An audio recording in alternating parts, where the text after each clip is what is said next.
BRS party silver Jubilee వేడుకలపై కసరత్తును ప్రారంభించింది. ఆ party chief మాజీ సీఎం కేసీఆర్ గత కొన్ని రోజులుగా ఉమ్మడి జిల్లాల వారీగా ఎర్రవెల్లిలోని తన ఫామ్ హౌస్లో వరుసగా సమావేశాలు నిర్వహిస్తూ వస్తున్నారు. వరంగల్లో నిర్వహించనున్న సిల్వర్ జూబ్లీ వేడుకలను పార్టీ శ్రేణులు ప్రతిష్టాత్మకంగా తీసుకుని జయప్రదం చేయాలని శ్రేణులకు అధినేత కేసీఆర్ దిశానిర్దేశం చేస్తున్నారు. హస్తం పార్టీని తుడిచిపెట్టేద్దాం, గులాబీ పార్టీ సత్తా చాటుదామని కారు పార్టీ శ్రేణులకు బీఆర్ఎస్ అధినేత మాజీ సీఎం కేసీఆర్ చెబుతున్నారట.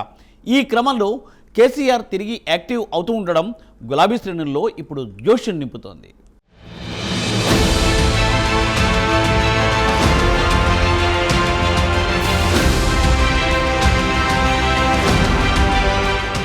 భారత రాష్ట్ర సమితి సిల్వర్ జూబ్లీ వేడుకలను పురస్కరించుకుని ఎర్రవెల్లి వ్యవసాయ క్షేత్రంలో ఉమ్మడి జిల్లాల వారీగా పార్టీ శ్రేణులతో వరుస సమావేశాలు నిర్వహిస్తున్నారు. తాజాగా ఉమ్మడి మెదక్, సంగారెడ్డి, సిద్దిపేట జిల్లా బీఆర్ఎస్ నాయకులతో మాజీ సీఎం కేసీఆర్ సమావేశమయ్యారు.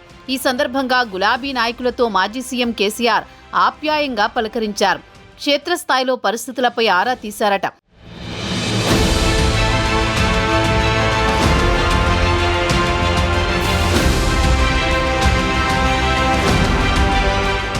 ప్రజలు ఏం కోరుకుంటున్నారు, కాంగ్రెస్ పాలన, బీఆర్ఎస్ పాలనపై ప్రజలు ఏం చర్చించుకుంటున్నారు, స్థానిక సంస్థల ఎన్నికల్లో గులాబీ పార్టీ పరిస్థితి తదితర అంశాలపై బీఆర్ఎస్ నాయకులను మాజీ సీఎం కేసీఆర్ ఆరా తీశారట.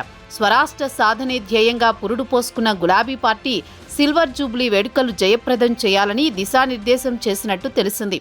ఉమ్మడి మెదక్ జిల్లా పరిధిలోని ఒక్కొక్క నియోజకవర్గం నుంచి 1,00,000 మందిని తరలించేలా కారు పార్టీ శ్రేణులు ప్రణాళికలు రూపొందించుకోవాలని దిశానిర్దేశం చేశారట.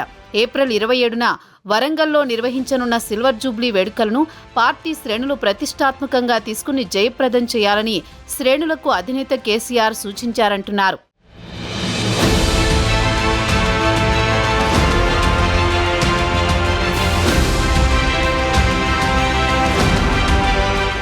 నియోజకవర్గాల వారీగా సన్నాహక సమావేశాలు జరుపుకోవాలని నేతలకు దిశానిర్దేశం చేస్తున్నారు కేసీఆర్. నియోజకవర్గానికి 1,00,000 మందికి తగ్గకుండా సభకు తరలివచ్చేలా ప్లాన్ చేసుకోవాలని ఆదేశించినట్లు తెలిసింది. మహాసభ ప్రజలను మనోధైర్యం వచ్చేలా ఉండాలని, మహాసభకు సంబంధించి అన్ని ఏర్పాట్లు చూసుకోవాలని పార్టీ నేతలకు సూచనలు చేశారట. ఇప్పటికే వివిధ ఉమ్మడి జిల్లాల నేతలతో భేటీ అవుతున్న గులాబీ బాస్ బీఆర్ఎస్ రజతోత్సవ సభ ఏర్పాట్లపై నేతలకు దిశానిర్దేశం చేస్తున్నారు.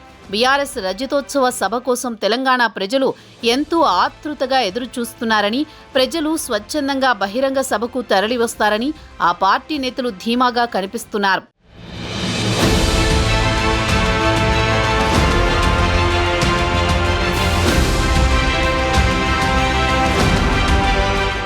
కారు పార్టీ సిల్వర్ జూబ్లీ వేడుకలను పురస్కరించుకుని పార్టీ శ్రేణులకు అధినేత మాజీ సీఎం కేసీఆర్ దిశానిర్దేశంతో గులాబీ పార్టీ శ్రేణుల్లో నూతన ఉత్సాహం నెలకొంది. ఉద్యమాల పురిటిగడ్డ నుంచి భారీ స్థాయిలో జనసమీకరణే ధ్యేయంగా పార్టీ శ్రేణులు సన్నద్ధమవుతున్నారు. ఏది ఏమైనప్పటికీ బీఆర్ఎస్ అధికారం కోల్పోయిన ఏడాదిన్నర తరువాత అధినేత కేసీఆర్ పార్టీ శ్రేణుల్లో నూతన ఉత్సాహం కలిగించడమే ధ్యేయంగా కారు పార్టీ సిల్వర్ జూబ్లీ వేడుకలకు సన్నద్ధమవడం గులాబీ శ్రేణుల్లో నూతన ఉత్సాహం నింపుతోందంటున్నారు.